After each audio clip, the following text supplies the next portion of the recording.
and gentlemen, Hillary Clinton. America is stronger. Donald Trump. for the presidency of the United States.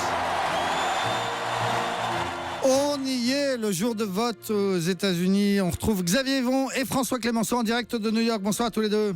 Hello, Bonsoir.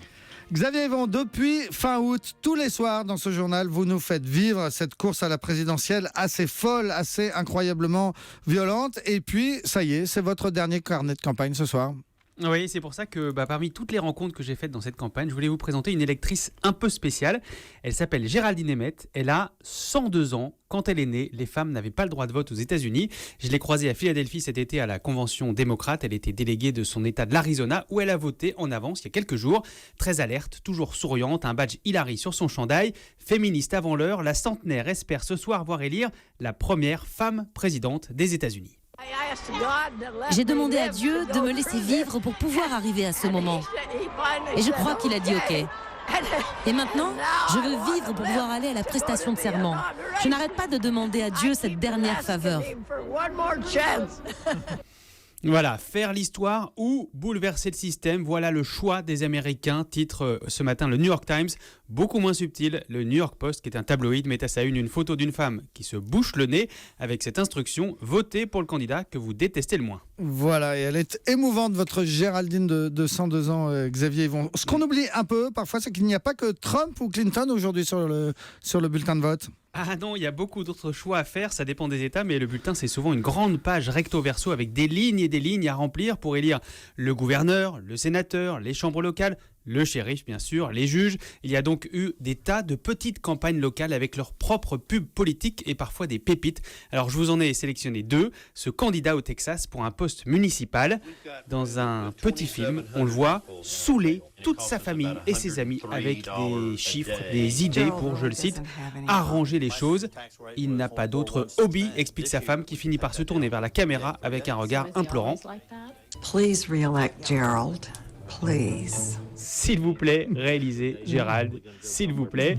Et puis, il y a ce candidat au Sénat dans le Missouri, un démocrate, attaqué comme d'habitude par son opposant républicain parce que, soi-disant, il voudrait priver les Américains du droit de porter une arme, le fameux second amendement. Alors, Jason Kander a fait un clip de campagne où on le voit, les yeux bandés, en train d'assembler les pièces d'un fusil d'assaut en 23 secondes, le temps de délivrer son message. À l'armée, j'ai appris à utiliser et respecter mon fusil.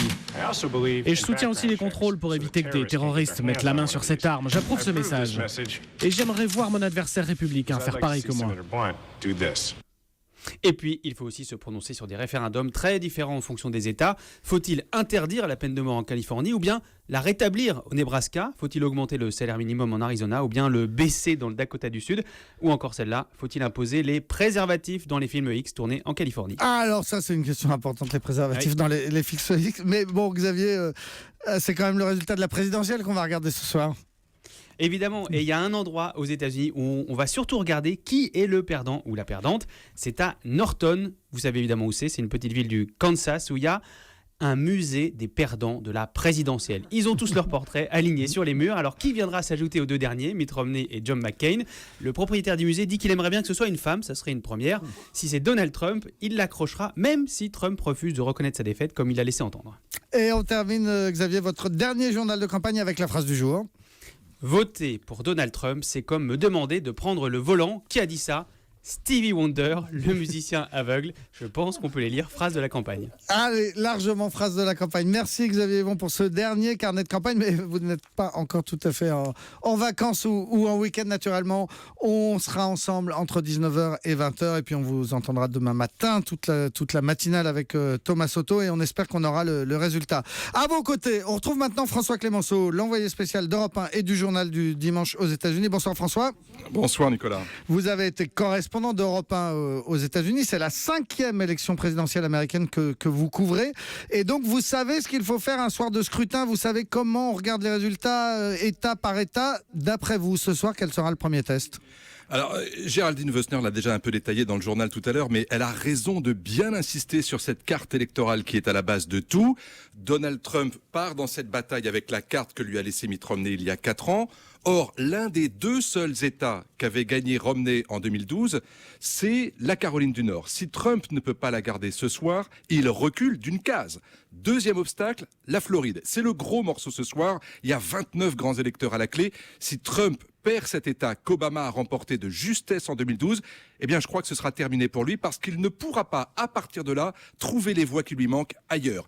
Il y a 2 États du Midwest malgré tout que Trump est en mesure d'emporter ce soir, l'Ohio et l'Iowa. Si c'est le cas, mais qu'il ne parvient pas à gagner ailleurs, alors il perd l'élection présidentielle. Vous voyez, ce scrutin se résume à ces seuls États. Donald Trump maintient pourtant qu'il peut faire la différence dans un 5e État, la Pennsylvanie. C'est l'un des rares États où il n'y a pas eu de vote par anticipation et où les électeurs auront dû attendre le dernier moment pour voter, et donc forcément plus susceptibles de se décider en fonction des derniers arguments de campagne. Mais la Pennsylvanie, Nicolas, c'est le bastion des bastions démocrates. Elle n'a pas voté républicain depuis 1988 et Hillary y a toujours été en tête des sondages depuis le début de la campagne. Et donc on suivra de près ce qui se passe en Pennsylvanie cette nuit. Le deuxième test important de cette présidentielle, François ?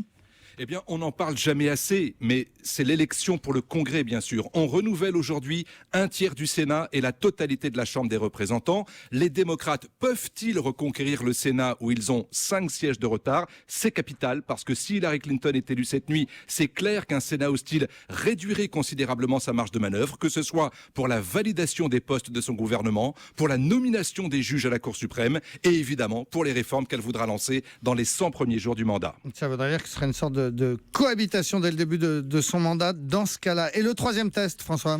Eh bien, je dirais que c'est probablement le plus important de tous, Nicolas. En cas de défaite, Donald Trump reconnaîtra-t-il la victoire de son adversaire après la pire campagne qu'ait connue l'Amérique ? Il a refusé de s'engager sur ce point lors du 3e débat présidentiel, vous vous en souvenez, et il n'est pas revenu là-dessus, même si son entourage depuis quelques jours admet qu'il sera bien obligé de le faire si la victoire du camp Clinton est très nette. Mais vous vous souvenez peut-être de l'élection de 2000 où la contestation s'était terminée devant la Cour suprême en décembre au profit de George Bush. C'est tout l'avenir de Trump et de son mouvement et surtout du Parti républicain qui est en jeu dans cette capacité à renouer avec ce qui fait l'essence même de la démocratie américaine. Ouais, on se souvient de l'élection de 2000 où il avait fallu compter, recompter et encore recompter, notamment en Floride. François Clémenceau, vous restez avec nous aux côtés de Xavier Yvon à New York. On vous retrouve dans l'édition spéciale entre 19h et 20h.